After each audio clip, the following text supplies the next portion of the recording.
When it comes to dementia caregiving, what matters most? Saving time, saving money, or saving effort? What if I told you that focusing on the wrong one could actually make your caregiving journey harder? In today's episode, we're going to unpack how to prioritize wisely so you can reduce your stress both today and find hope in your journey. Hey, Christian Care Companion. Welcome to Dementia Caregivers Support for Christians, the podcast where I teach Bible-believing Christians how to think differently about dementia caregiving. If you are a Christian spouse, the adult child, or a family member of a person living with dementia, and you want more clarity, less stress, and you want to provide better care, this podcast is for you. Here we will provide you with practical solutions, hope and encouragement, and all through a biblical lens. Have you guys joined me for my free monthly workshop yet? These monthly workshops are my gift to you. This next one is coming up on March the 8th, and in this we are going to look at 3 ways that you can make your journey easier. I guarantee you, you will leave feeling empowered. You will leave with the first best next step that you have for your caregiving journey. And it is in a wonderful new platform that is unlike anything else you've ever been in related to online course or online platform or online presentation, webinar.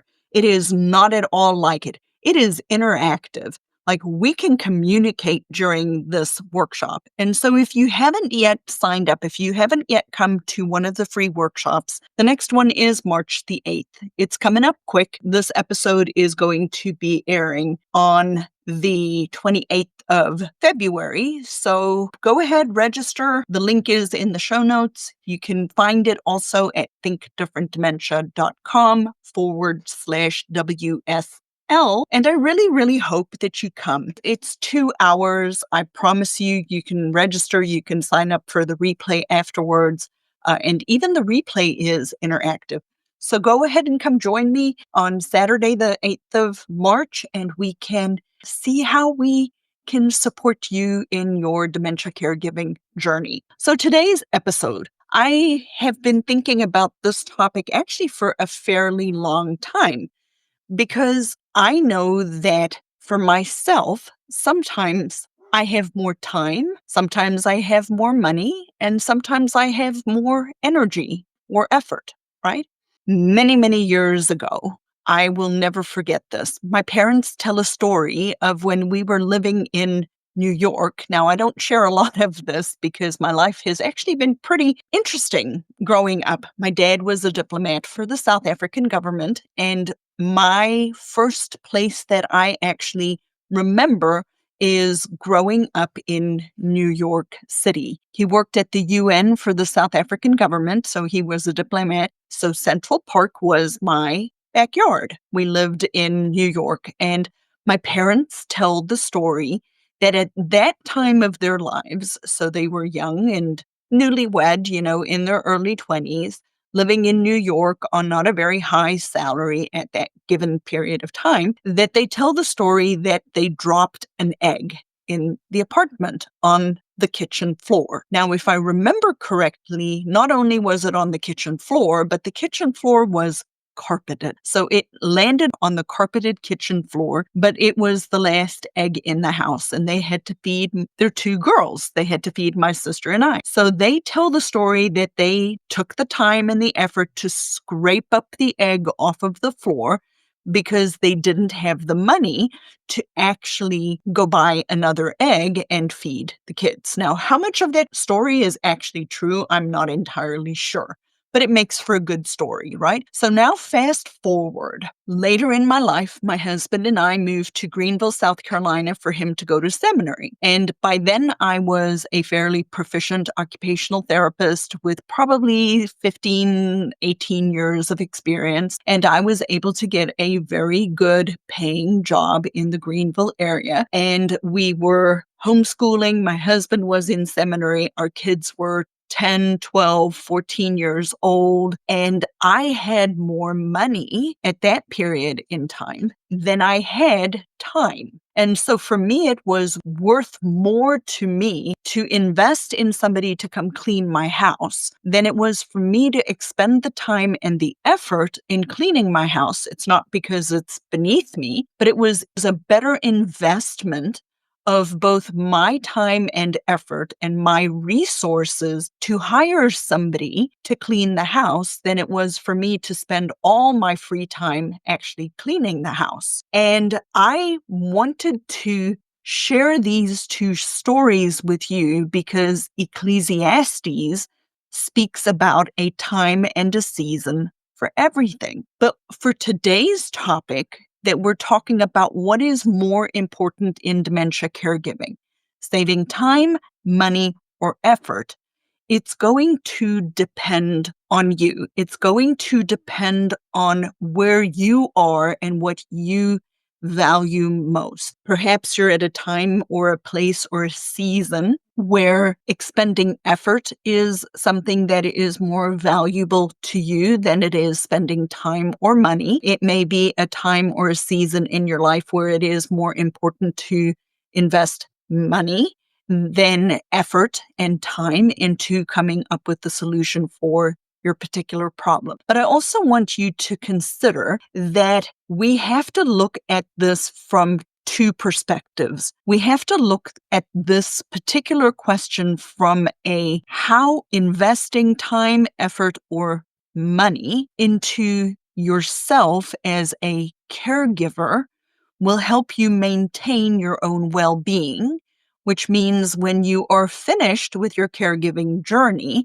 that you still have enough health or well-being to actually enjoy the remainder of your own life. And the other side of it is also possible that it would be helpful to invest time, money, or effort into preserving both the autonomy of the person that you are caring for and or their quality of life. So the reality of the matter is you cannot save everything. And what do I mean by that? Is there trade-offs? If you are saving time, it often, very frequently in life means spending more money or spending more effort. So what does that look like in relation to you as a caregiver for maintaining your own health or well-being? That may mean paying for somebody to come in and help you so that you can take respite, okay? Another way that you can save time by spending money is you can buy books or online courses so that you're not frantically spending hours on Facebook trying to glean the information related to you and your specific situation in your caregiving journey. It also could mean that we are saving time and spending money so that we can learn how better to take care of the person that we are helping through reading a book or taking an online course and expending a little bit of both effort and money into solving the problem. The second thing that we want to look at is saving money oftentimes will mean that we are expending effort. So when we are wanting to save money, and we've all been there, right? I'm definitely there at times in my life where saving money is more important than expending effort. And what that can look like for us is that we are going to these free communities, these Facebook groups, and gleaning what we can from there and doing it ourselves and piecemealing it together. That means that we have to spend both time and effort to actually save that money. That might mean spending effort in scheduling people to come in and be respite care providers. That may mean expending effort and asking for help at church related to somebody coming and sitting with the person so that you can go run an errand. When we are trying to save money, we frequently have to expend more effort and often together with that, then more time. Now, the third part of that is saving effort often can also mean spending extra time. Now, this one sounds a little counterintuitive because we frequently think to ourselves effort and time go together, right? But when we are saving effort, we sometimes are spending more time. Now, where does this come out? Well, when we are not expending the time, when we're not taking the time to learn the effort, we're not putting in the effort to actually learn either the skills that we need to provide care, not learning how to communicate with the person that we are helping. What will result in over time frequently is that you're going to be spending more time to undo the thing that you might have inadvertently created for yourself because you didn't take the effort to learn these skills at the beginning. Or another way that this can show up is, and this is my specific situation right now, my husband and I have actually out loud said that we are going to save the effort right now in not trying to move my mom and dad before they are ready to move because it is going to take too much effort and time to convince them to do it now. But we recognize that when the shoe drops, when the first domino goes, we will be spending that time. So we're kind of kicking the can down the line a little bit in this particular situation because we don't want to expend the effort now. We're trying to save ourselves the effort now. But you have to be open and honest with yourself that that is actually what you're doing. So we have planned ahead, we have a plan, but we have recognized that we would rather live in the crisis than expend the effort now. So we're saving the effort now, but we recognize that we're going to spend more time later on because we are trying to save the effort at this particular moment in our journey. Now, where wisdom comes in is knowing which is the right approach for you. And each person is different. Some people do have more financial resources. Some people do have more time resources. Some people have more ability to expend effort in learning things or doing things differently. But you are the only one who can answer that particular question for yourself.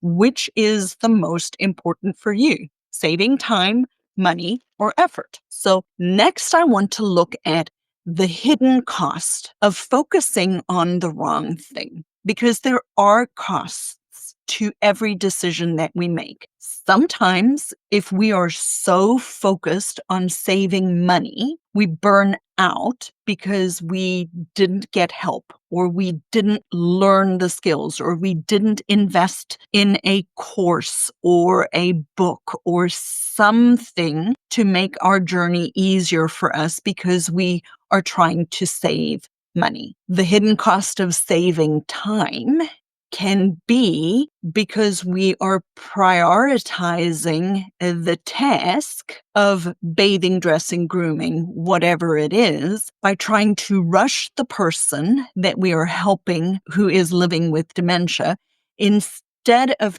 taking our time and connecting with that person. And so what'll happen is we're trying to save time, but we prioritize the task instead of the human. And what that results in over time is a lack of connection, a change in our relationship, because we're rushing the person through.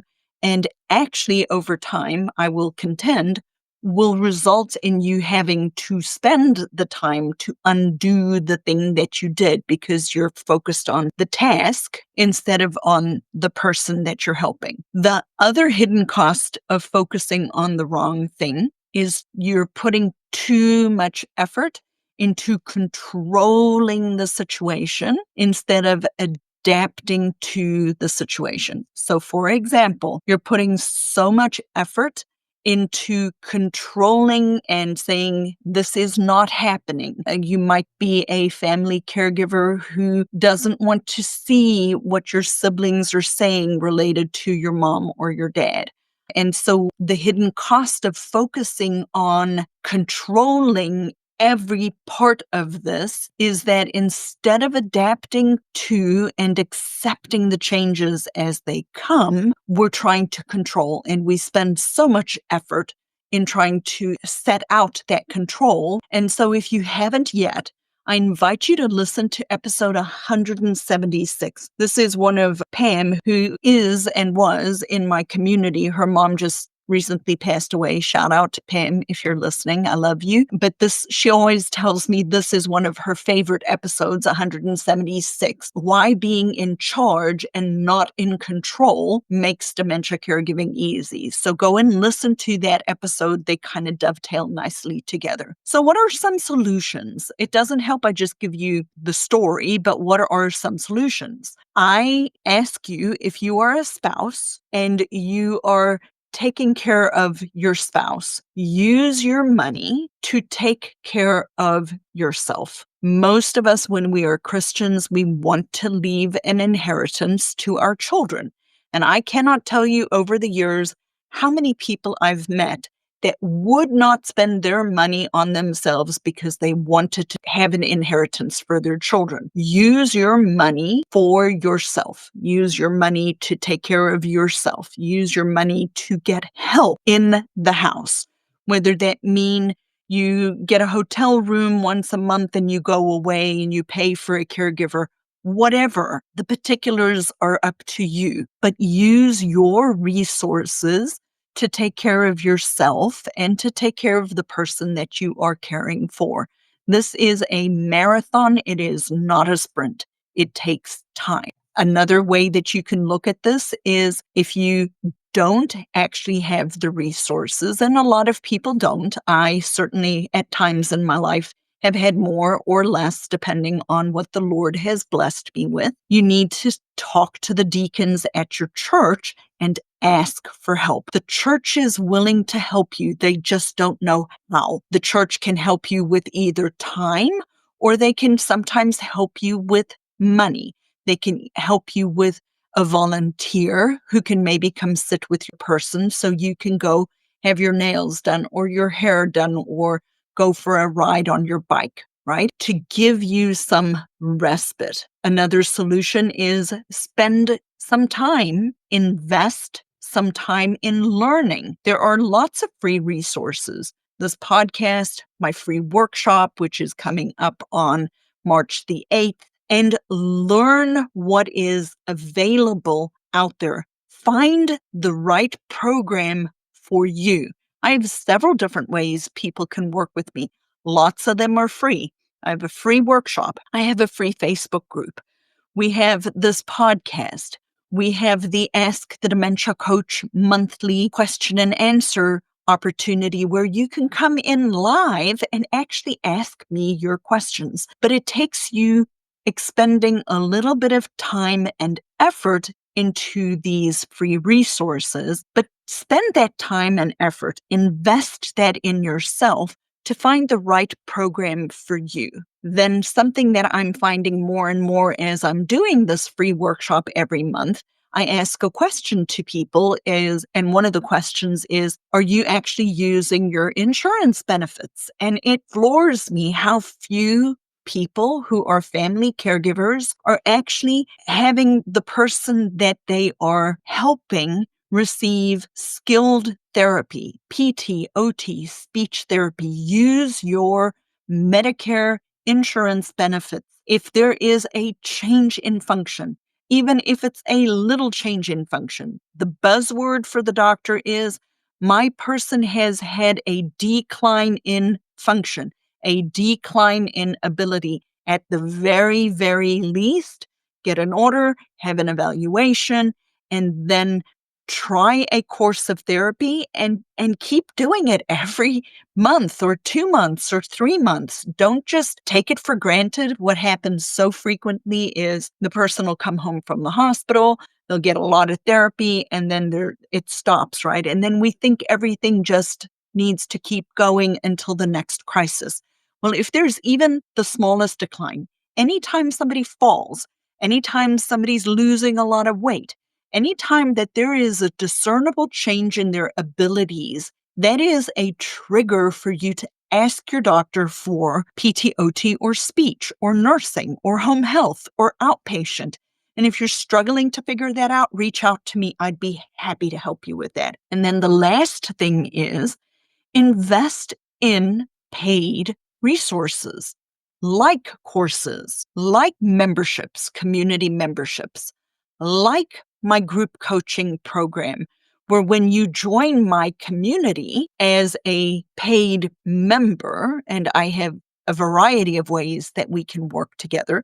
But if you invest in a paid resource, if you join my one community, you join for one investment for lifetime access. I don't know of anybody else that's doing this. And so when people join my community, and I only take 25 in this particular community, when you join this community, you join for life and beyond the person that you're helping moving on. So your support is from now until and through your caregiving journey. So this will save you time and money in the long run. You will have your questions answered in a timely manner. We have 2 opportunities a week and a lot of touch points. So invest in yourself, invest in a paid course, a paid resource, a paid community. There are a variety of different ones out there. I'm not the only one, which is why I said, take the time to learn about the right program for you. But having said that, if you are ready for a paid community, if you are ready to invest in yourself as well as the well-being of the person that you're taking care of, hop on my calendar for a Care Companion success call. These are 20 minutes. I promise you, you can tell me your biggest struggle in your caregiving journey right now, and I will help you with your first next best step, right? It took me 31 years to learn everything that I know about dementia and dementia caregiving. I can't give it to you in a 20-minute call, but I can help get you on your next best step. And then after that, I will tell you how we can work together and if it makes sense for us to work together. There's no pressure. I don't believe in high pressure. I believe we're either compatible or not. And every single day when I do my morning devotions, I literally pray, Lord, prepare and provide the right people for me to work with, because this is a ministry for me. This is what I want to do to make your caregiving journey easier for you. So just to recap today's episode, what we looked at was, what is the most important in dementia caregiving? Saving time, saving money, or saving effort? And the answer for that was, there are always going to be trade-offs because you can't have everything. So if you're going to save time, you're probably going to spend money or effort. If you're going to save money, it probably means expending effort and time. If you're saving effort, it frequently can mean that you're spending time or spending money later on trying to solve this problem. So yet again, consider coming to the next free monthly workshop, which is March the 8th at 12 Eastern. The link is in the show notes. And if you're ready to hop on my calendar, it is called a Care Companion Success Call, and I look forward to seeing you on my calendar. And as I try to remember to end all of these podcasts, may the Lord bless you and keep you, and I look forward to seeing you in our next episode.